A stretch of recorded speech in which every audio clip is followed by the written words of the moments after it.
जब तक जानेंगे नहीं तब तक सही ढंग से कर भी नहीं सकते। जब जान होगा और बाजान हमारे कर्म में होगा तब उसकी सार्थकता।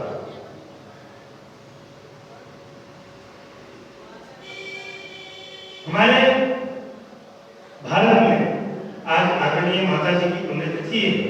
हमारे भारतवर्ष में एक समय ऐसा था जब हमारे देश में बाप की लाल की जैसी महिलाएं हुआ करती थी, जो वेदों की जानकार होती थी, शास्त्रों की जानकार होती थी, विद्वान विदुषी हुआ करती थी। लेकिन मध्यकाल में कुछ ऐसी स्थितियां, कुछ परिस्थितियां ऐसी बनी, हम अपने उस इतिहास से, अपने उस गौरव से, अपने उस धर्म से दूर होते चले गए। और क्यों होते चले गए? उसमें भी हम ही कारण थे। हम दूर हुए, अपनी सभ्यता, अपनी संस्कृति, अपनी परंपराओं से दूर हुए, तो उसमें भी हम ही कारण थे। स्त्री शूद्रो नाथ्यता कहने वाले भी कई बाहर से आए थे। कोई विदेशी विद्वान थे जिन्होंने स्त्री शूद्रो नाथ्यता लिखा था, वो भी हमारे यहाँ थे। वो गौरव हमने खोया, वो सम्मान हमने खोया, तो उसके कारण भी हम ही गए। हम ही ने लिखा स्त्री शूद्रो नाथ्यता, इसीलिए ये परंपरा हुई, इसीलिए सभ्यता हुई, इसीलिए गौरव हमारा चला। ऐसी ऐसी परंपराओं में, ऐसी ऐसी व्यवस्थाओं में हम फंसे। पति खत्म हो गया, जिंदा चिता में जला दिया। पति दूसरा विवाह कर सकता है, लेकिन स्त्री नहीं कर सकती है। पति खत्म हो गया, उसको जल्दी चिता में जला दीजिए। बालक है, उसको बांध रखा है, वो तड़प रहा है, अपनी आंखों से अपनी मां को जलते हुए देखता है। उस बालक के ऊपर सोचिए किस प्रकार की वेदना, क्या क्या है उसके हृदय पर, क्या चल रहा है। उसको लोगों ने पकड़ रखा है, बांध रखा है, और उसकी मां चिता पर जल रही है, और वो तड़प रही है, भाग रही है, उसे बांसों से ढके, उसे लकड़ी से ढकने लगा कर उसमें जलाया जा रहा है। इस व्यवस्था में एक वह गौरव था जब हम अपने माताओं पर, अपनी विदुषियों पर गर्व किया करते थे। और एक ऐसा समय आया जब हम पति मर जाने के बाद उसको जिंदा करना चाहिए, लेकिन उसमें भी कारण कहीं ना कहीं अभी है। कोई विदेशी आक्रांता, कोई विदेशी विद्वान, किसी विदेशी लेखक ने स्त्री शूद्रो नाथ्यता नहीं लिखा था। वो भी लिखने वाले कहां से थे? यही शूद्रों को वंचित किया गया, महिलाओं को शिक्षा से वंचित किया गया, तो इसमें भी कारण लोगों को वेद से दूर किया गया, तो उसमें भी यही के विद्वानों का। स्त्री वेद मंत्र सुन ले तो कान में शीशा डाल दीजिए, स्त्री ना हो तो यज्ञ ना करिए। और वेद मंत्र यज्ञ में पढ़ने के लिए तीनों वाक्यों को एक पैराग्राफ लेकर के आइए, एक लाइन में लाइए, पहले एक वाक्य लिखिए, यदि स्त्री ना हो तो यज्ञ ना करें। ये वेद के मंत्र यज्ञ में बोलने के लिए हैं, और यदि स्त्री वेद मंत्र सुन ले तो उसके कान में शीशा पिघला के डाल दे। कौन व्यक्ति आपके इस बात पर विश्वास करेगा? सब भागे। और ये वही हुआ, लोगों ने छोड़ दिया। लोग बकरा लेकर के जा रहे हैं, कहां जा रहे हैं? वो उसकी बलि दे। क्यों दोगे? क्योंकि वेद में लिखा हुआ है, ऐसे वेद को मैं नहीं मानता। जब जान पूर्वक कर्म नहीं होगा तब ऐसे लोग ऊपर। यदि उसके उस व्यक्ति के अंदर जान होता और वह जान पूर्वक कर्म को करता, पहले क्या करता? पहले वेद को करता। जब व्यक्ति जान से विहीन कर्मों को करने लग जाता है तो वह पतन के मार्ग पर चलने लग जाता है। बकरे की बलि होगी, कहां लिखा है? वेद में लिखा है। तो मेरा कर्तव्य क्या है? मैं क्या करूं? पहले जहां लिखा है वहां देखो, उसको पढ़ो, और ऐसा नहीं करूंगा तो उससे दूर हो जाऊंगा। और हुआ भी यही। जब जान पूर्वक कर्म नहीं होगा तो इस प्रकार की विडंबनाएं समाज में उत्पन्न होंगी। इसीलिए पतंजलि जी ने महाभाष्य में लिखा कि जान पूर्वक कर्म को संपादित करो। और आज महिलाएं हमारे समाज में बराबर का हक रख रही हैं, शिक्षा प्राप्त कर रही हैं, पुनर्विवाह हो रहे हैं, सती प्रथा विवाह समाप्त है। तो इसका श्रेय किसको जाता है? एक ही महामानव है, एक ही ऐसा व्यक्ति है जिसने इस सारी विडंबनाओं को समाज से खत्म किया और एक नए भारत की पटकथा की। आज उनको भी स्मरण करने का दिन है, क्योंकि उनकी ही देन है कि आज की महिलाएं वेद पाठ कर रही हैं, आज की महिलाएं समाज में उनका प्रथम स्थान आता है। ये आज भी यदि कोई किसी का पति मर जा रहा है तो उसको भी हमें पुनर्विवाह कर देगा, केवल और केवल एक ऐसे महामानव है जो हमारे चित्र लगा हुआ है, महर्षि दयानंद जी, जिन्होंने हमें अंधकार से प्रकाश की ओर भेजा।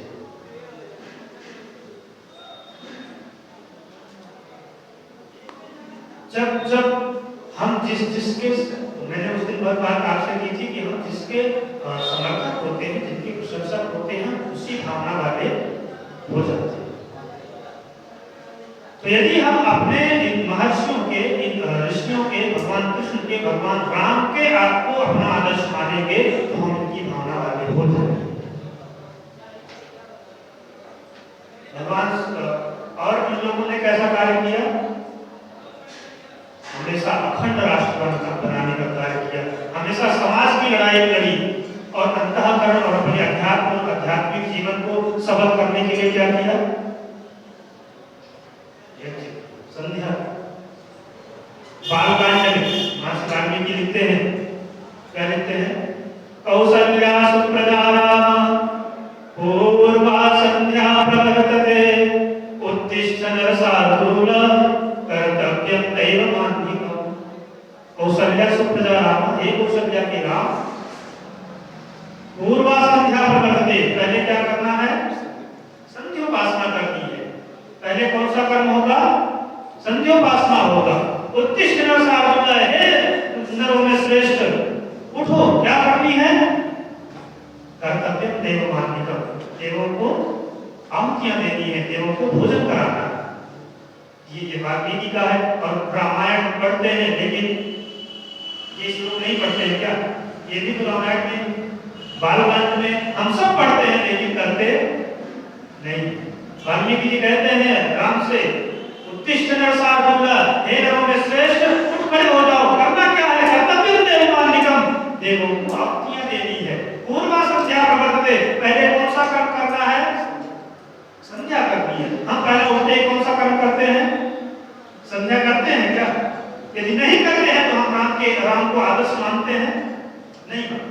यदि आदर्श को मानते हैं तो पूर्वा संध्या प्रवर्तते, पहले संध्या करनी होगी यदि राम को मानना है। भगवान श्री कृष्ण अपने मामा के यहाँ जा रहे हैं, सबके बहुत कहते थे, सबको बहुत, सब इनसे बहुत प्यार करते थे, मिलते जुलते शाम हो गई तो रथ से जा रहे हैं। अब शाम हो गई तो प्रातः काल में संध्या करनी है और सायं काल को भी संध्या करनी है। संध्या का समय हो गया, रथ चल रहा है, भगवान श्री कृष्ण ने रथ रुकवाया, रुक जाओ। सारथी ने कहा इतना लेट से हो गया है, इतना विलंब पहले से ही हो चुका है, अब भी आपको रुकना है? भगवान श्री कृष्ण कहते हैं संध्या का समय, इतना भी विलंब हो जाए, जो मेरे दैनिक कर्म है वो तो होनी ही चाहिए। जिसमें भगवान का भजन करना है वो कर्म सबसे पहले होना चाहिए। अर्धरात्रि हो जाएगा तब भी चलेगा, लेकिन पहले प्रभु का अभी कह रहे थे भजन सुन लेते आप, सब कुछ तेरा ही है, तेरा शुक्रिया है। तो शुक्रिया कब होगा? दिन हम इस जगत में उत्पन्न सभी प्रकार की वस्तुओं का उपभोग करते हैं, तो उन सभी प्रकार की वस्तुओं का उपभोग करते हैं, धन्यवाद भी तो करना होगा। किसका करना होगा? जिसने ये वस्तुएं प्रदान की हैं। किसने प्रदान की हैं? उस प्रभु परमात्मा ने प्रदान की है, तो उसका शुक्रिया तो करना ही होगा, दोनों समय करना होगा। भगवान श्री कृष्ण रुकवाते हैं और बैठ जाते हैं, क्या करते हैं? पूर्वा संध्या प्रवर्तते, पहले क्या करनी है? संध्या करनी है। संध्या करते हैं, उसके बाद अपने मार्ग को लक्ष्य को जाते हैं। यदि हम भगवान श्री कृष्ण, भगवान श्री राम, महर्षि देवदयानंद को अपना आदर्श मानते हैं तो पहले क्या करना होगा? रामायण को अपना आदर्श मानते हैं तो पहले क्या करना होगा? रामायण कहती है पूर्वा संध्या प्रवर्तते, पहले आपको संध्या करनी होगी। दैव कर्तव्यं दैवमान्धिकम्, हम आहुतियां देनी होगी। और यदि हम ऐसा नहीं करते हैं तो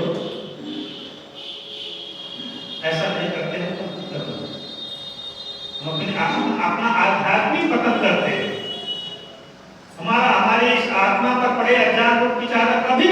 सकती यदि हम संधि उपासना स्वाध्याय अपने जीवन में नहीं रखते।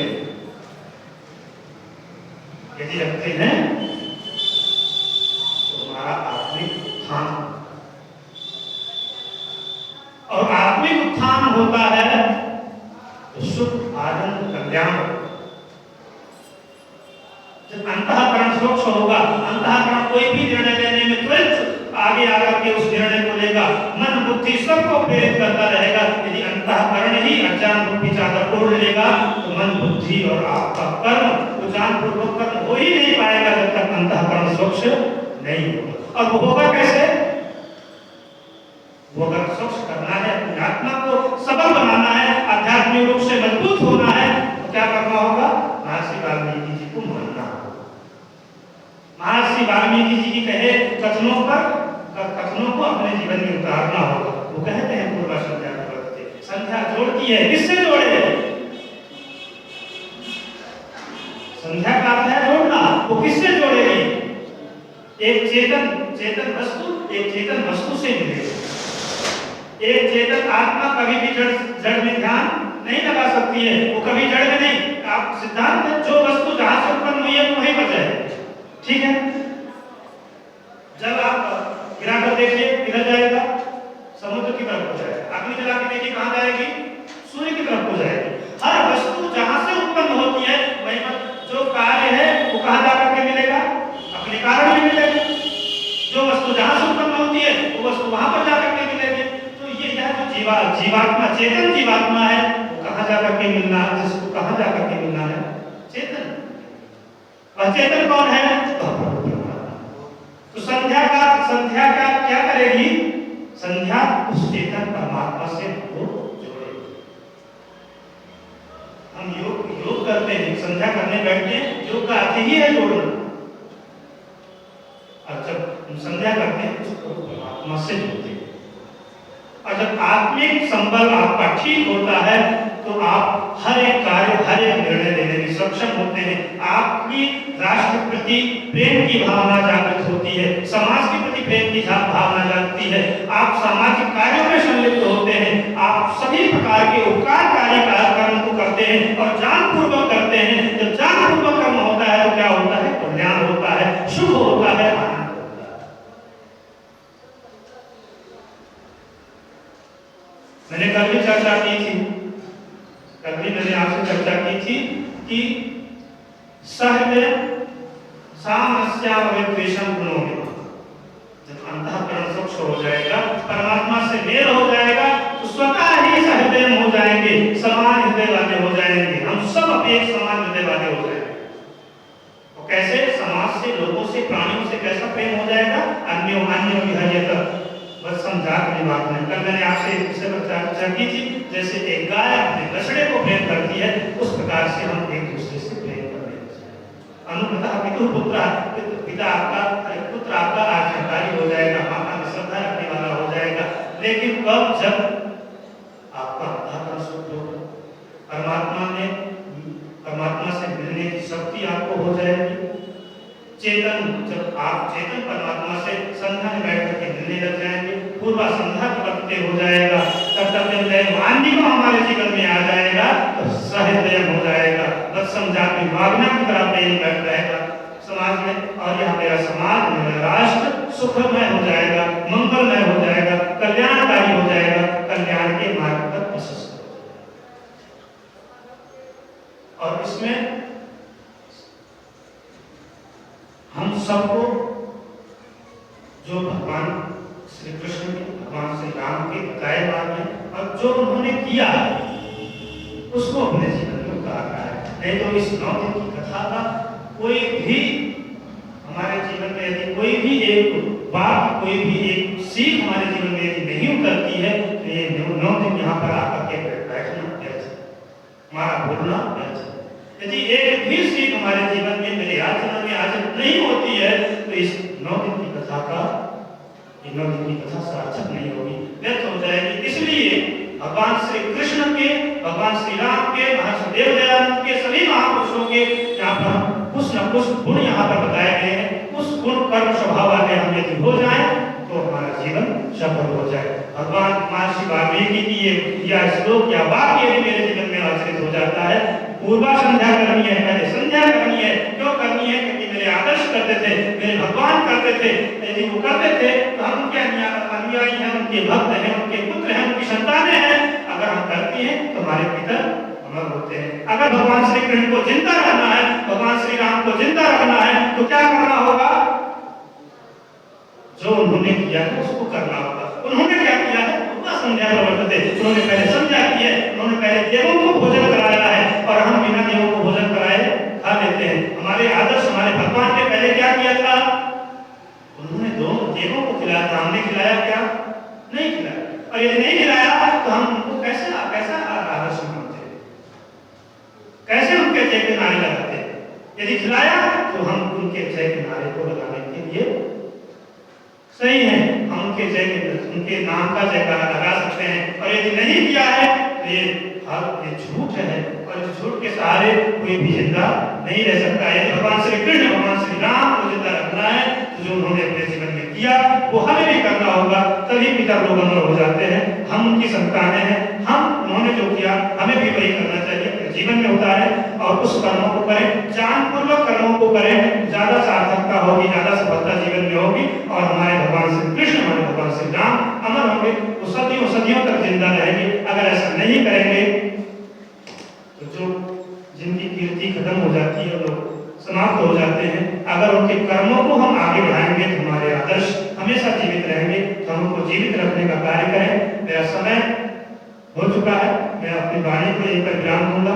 आप लोगों ने मुझे बहुत प्रेम से, बड़ी शांत भाव से सुना, इसके लिए आप सबका बहुत बहुत आभार प्रकट करते हुए, और आज आदरणीय श्रीमती कृष्णा देवी जी की पुण्यतिथि है, इनको अपनी श्रद्धांजलि समर्पित करता हुआ अभी के लिए अपनी वाणी को विराम देता हूँ। इति होती।